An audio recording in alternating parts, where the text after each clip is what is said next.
Coucou, c'est moi. Et on va repartir pendant quelques jours sur les histoires étranges.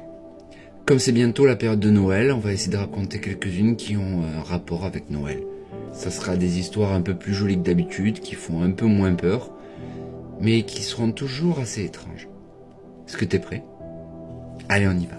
Il y a quelques années, dans un petit village de montagne, là où encore la technologie n'existait pas, le père d'une riche famille élevait ses 3 enfants. Une fois qu'ils étaient assez grands, à l'âge de travailler, chacun s'est spécialisé dans un domaine.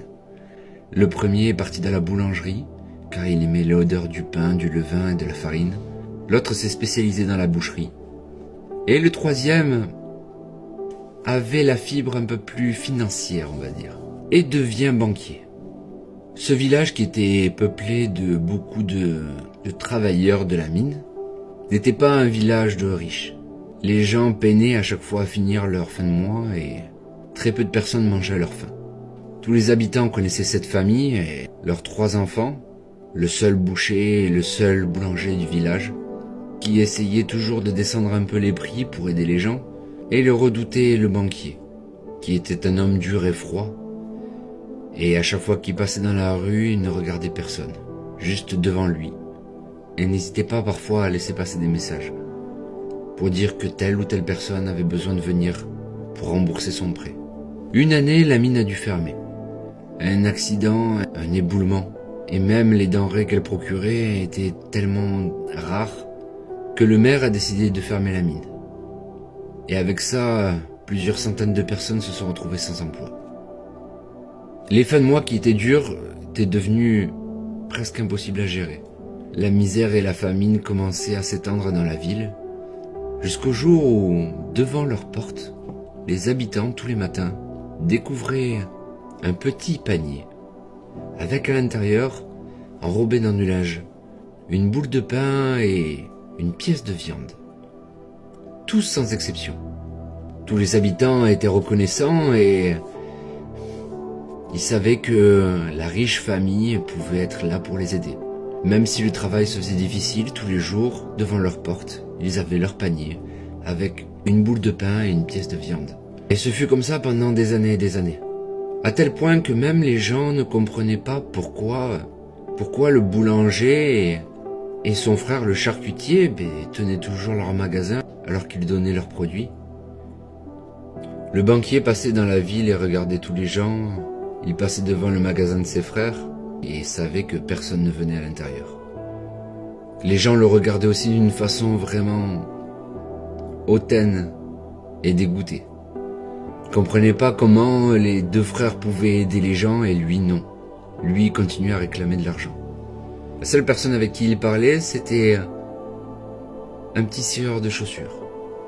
Il s'arrêtait à son étal tous les jours, se faisait cirer les chaussures à tel point qu'on pouvait se voir dedans. Il donnait à chaque fois un peu plus, l'empereur à chaque fois s'occupait de lui comme de personne d'autre. Il était souriant, lui parlait de sa journée tous les jours. L'homme ne disait rien, fumait son cigare et une fois ses chaussures propres, il payait et partait. Comme je disais, l'hiver a été dur, très très dur. Dans les rues, plus personne ne sortait. Seul le petit scieur de chaussures était là. Et un jour, son meilleur client n'est pas venu. Il attendait toute la journée, mais le monsieur ne vint pas. Le banquier était absent.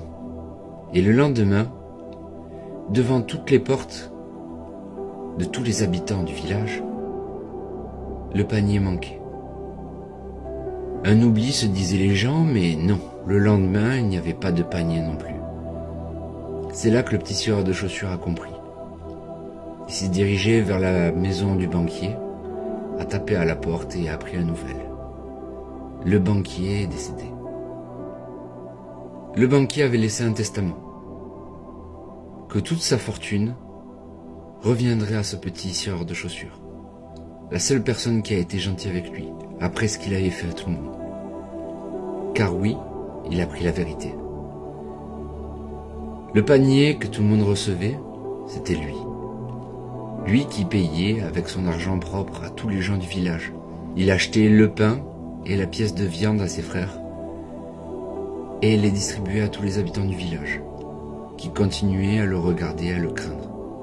Le petit sieur de chaussures n'est pas devenu banquier. Il s'est intéressé à la mécanique, à l'industrie et a monté la plus grande industrie de la région, qui a fait travailler toutes les autres personnes. Mais ce qu'a fait le petit sieur de chaussures, c'est de garder une tradition. Quand les gens étaient pauvres dans le village, qui n'avaient pas de quoi se payer, tous les Noëls, il apportait un panier avec une boule de pain et une pièce de viande pour ceux qui ne pouvaient pas manger à leur faim. J'espère que t'as aimé. Allez, à demain pour la prochaine histoire. Ciao, prends soin de toi.